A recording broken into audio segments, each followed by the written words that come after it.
Ketika kita bicara sebuah sejarah tentang Islam, 3 kerajaan besar disampaikan oleh mahasiswi kami, Assalamualaikum. mahasiswa kami, Assalamualaikum. dan juga mahasiswi kami. Assalamualaikum. Sasu sayangku tetap dengan saya, sasu cintaku tetap dengan saya. Jika dengar sapu hati ini, hanya ada aku yang saya miliki. Tuhan mampukan saya untuk bahagiakanku, seorang biasa yang ada untukku.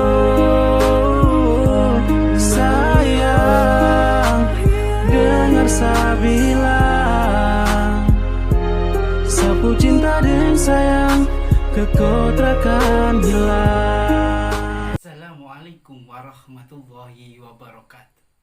Welcome back to channel DR Gus IMPD.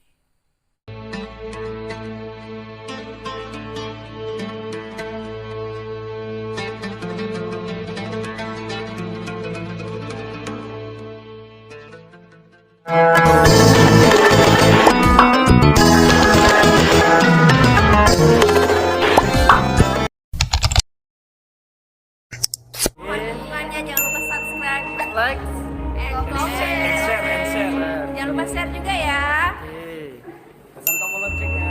A few moments later.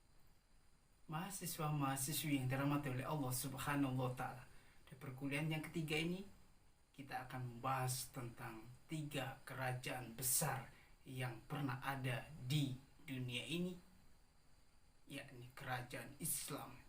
Untuk itu saya akan kolaborasi dengan mahasiswa untuk menyampaikan materi di perkuliahan hari ini. Tonton video ini sampai habis, jangan di-skip supaya mendapatkan informasi yang sempurna dan akurat tentang sejarah Islam. Itu langsung kita ke materi. Cek.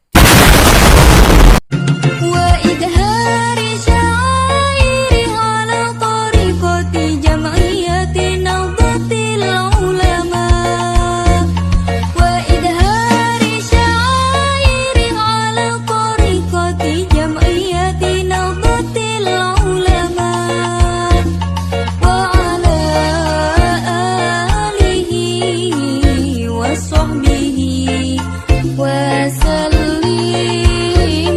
Ketika kita bicara sebuah sejarah tentang Islam, 3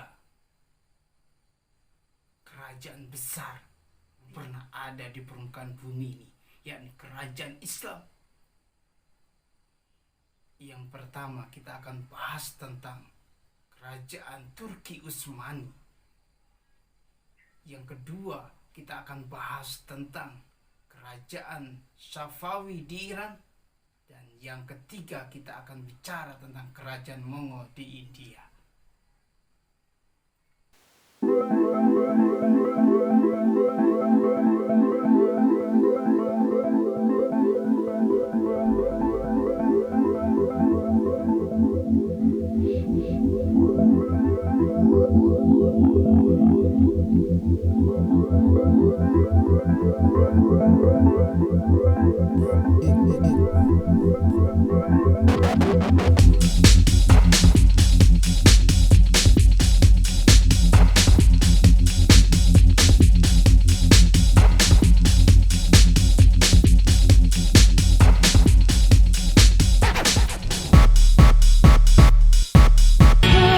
Akan disampaikan oleh mahasiswi kami. Assalamualaikum warahmatullahi wabarakatuh.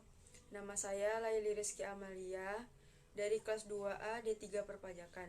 Di sini saya akan mempresentasikan hasil tugas saya yang bertema masa 3 kerajaan besar. Latar belakang.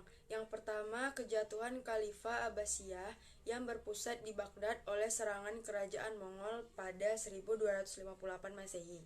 Yang kedua yaitu kehancuran Abbasiyah mengakibatkan kaum muslim terpecah ke dalam negara-negara kecil.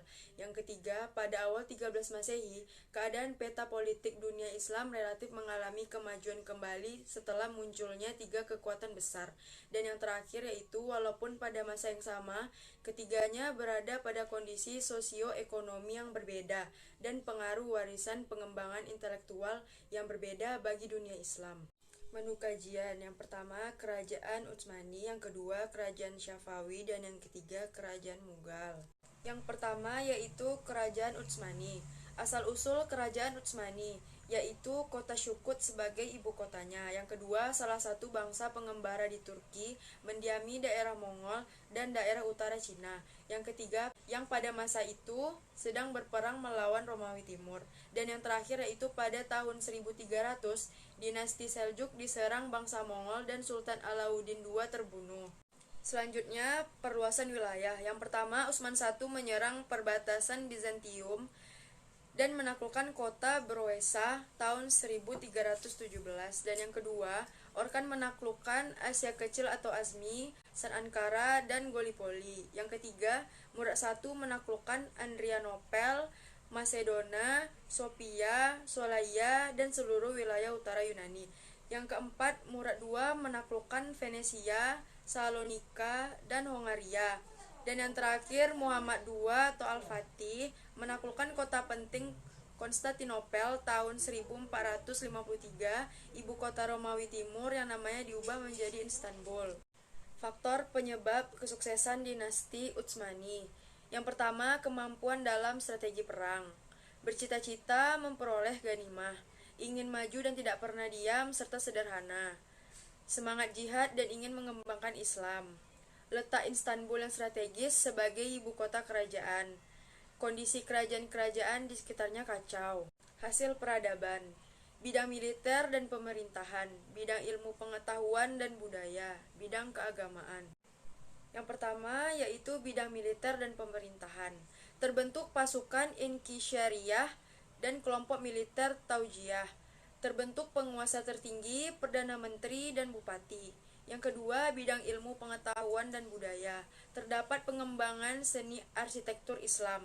Terbentuk sistem pendidikan madrasah yang tersebar luas. Yang ketiga, bidang keagamaan. Ulama berperan penting di bidang pemerintahan dan politik serta perluasan wilayah kekuasaan Islam di benua Eropa. Berkembangnya tarekat Islam. Mahasiswa kami, Assalamualaikum warahmatullahi wabarakatuh. Di sini saya akan membahas tentang Kerajaan Safawiyah. Sultanan Islam berideologi Syiah yang beribu kota di daerah Isfahan, Persia, sekarang menjadi negara Iran. Daulah ini didirikan oleh Ismail I. Daulah Safawi di Persia berdiri pada saat Daulah Turki Utsmani mencapai puncak kejayaannya. Namun pada kenyataannya, Daulah Safawi berkembang sangat cepat. Selain Daulah Safawi di wilayah Persia dan Daulah Turki Utsmani di Turki, pada saat yang sama juga berdiri kerajaan Islam besar lainnya di wilayah India bernama Daulah Mughal sebagaimana telah dibahas dalam video sebelumnya. Jadi ada 3 kerajaan besar Islam kala itu yang punya pengaruh luas. Dari ketiga kerajaan Islam tersebut, hanya Daulah Safawi yang menganut ideologi Islam Syiah, sementara Turki Utsmani dan Mughal berideologi Islam Sunni. Turki Utsmani merupakan kerajaan Islam terkuat dan terbesar sekaligus paling lama kekuasaannya. Karena berdasarkan catatan sejarah, Turki Utsmani berkuasa selama 624 tahun atau 6 abad lebih, sejak berdiri tahun 1299 Masehi dan runtuh tahun 1924 Masehi. Sementara Daulah Safawi hanya mampu berkuasa selama 235 tahun sejak berdiri tahun 1501 hingga runtuh tahun 1736 Masehi. Sedangkan masa pemerintahan Daulah Mughal adalah 332 tahun mulai tahun 1526 Masehi hingga runtuh tahun 1858 Masehi. Itu artinya Daulah Turki Utsmani tetap berdiri di saat dua kerajaan Islam lainnya telah runtuh. Maka tidak heran bila keberadaan Turki Utsmani menjadi benteng terakhir bagi umat Islam kala itu. Sehingga begitu Turki Utsmani runtuh, maka umat Islam pun ikut runtuh. Wilayah Islam pun menjadi rebutan dijajah bagi para penjajah kala itu. Kita kembali ke Daulah Safawi. Keberadaan Daulah Safawi tidak lepas dari tarekat Safawiyah, dan dari nama tarekat itulah nama Daulah Safawi diambil, karena cikal bakal kemunculan daulah ini memang dari tarekat tersebut. Sebelum daulah ini berdiri, tarekat Safawiyah hanya merupakan gerakan dakwah keagamaan, tetapi gerakan ini membesar dan berubah menjadi gerakan politik dan menjadi daulah yang disebut Daulah Safawi. Cikal bakal lahirnya daulah tersebut memang dimulai dari sebuah gerakan tarekat Safawiyah yang berdiri di daerah Ardabil, kota Azerbaijan. Nama tarekat ini sesuai dengan nama pendirinya, yaitu Syekh Safiuddin Ardabil, salah satu keturunan Musa al-Kazim, imam ke-6 Syiah.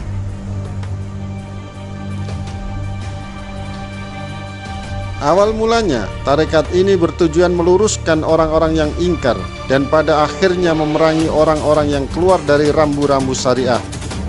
Tarekat ini menjadi semakin penting setelah berubah bentuk dari pengajian tasawuf murni bersifat lokal menjadi gerakan keagamaan yang besar pengaruhnya di Persia, Syria, dan Anatolia. Dan juga mahasiswi kami. Assalamualaikum warahmatullahi wabarakatuh. Kerajaan Mughal. Asal-usul Kerajaan Mughal didirikan oleh Zahiruddin Babur tahun 1526 sampai 1530, keturunan Timur Leng dan Genghis Khan. Kerajaan diteruskan turun-temurun oleh Humayun, Sultan Akbar Shah, Jahangir, Shah Jahan, dan Aurangzeb. Berkuasa sejak 1526 sampai 1707 Masehi. Pada abad 17, kerajaan ini memiliki sultan-sultan yang besar dan terkenal, yakni Akbar, Jahangir, Shah Jahan, dan Aurangzeb. Perluasan wilayah. Perluasan wilayah banyak terjadi pada masa kekuasaan Akbar Khan. Daerah yang berhasil ditaklukkan adalah Chundar, Gan, Kashmir, Behar, Gujarat, Orissa, Deccan, Gawilgani, Ahmadnagar, dan Asgar. Pada kekuasaan Jahangir dan Shah Jahan tidak ada ekspansi karena banyak pemberontakan dan perselisihan di dalam keluarga sendiri. Di akhir kekuasaan Aurangzeb, ia berhasil menguasai Dekar, Bangla, dan Oudh. Hasil peradaban yang pertama ada bidang pemerintahan, bidang keagamaan, bidang ekonomi, bidang seni, dan bidang ilmu pengetahuan. Kemunduran. Berakhirlah dinasti Mughal di India. Faktor-faktor yang menyebabkan dinasti Mughal mundur dan hancur. Menurut Badriyatim, terjadi stagnasi dalam pembinaan kekuatan militer, kemerosotan moral, dan hidup mewah di kalangan elit politik. Pendekatan Aurangzeb yang terlampau kasar dalam melaksanakan ide-ide Puritan dan kecenderungan asketisnya. Semua pewaris tahta kerajaan pada paruh terakhir adalah orang-orang lemah dalam bidang kepemimpinan. Mahasiswa-mahasiswi yang dirahmati oleh Allah Subhanahu wa Ta'ala, ketiga kerajaan tersebut merupakan kerajaan yang sangat berjaya di permukaan bumi ini. Tetapi perlu kita ketahui, sejaya-jaya apapun, sehebat apapun, tentang sejarah tetaplah sejarah. Untuk kau yang sekarang, yang serasa kau lebih dari teman, karena kau serasa nyaman. Terima kasih yang saya mau bilang, kau suhi yang sapu hari-hari, siang dan malam. Saya minta kau tetap jaga, saya mau kau tetap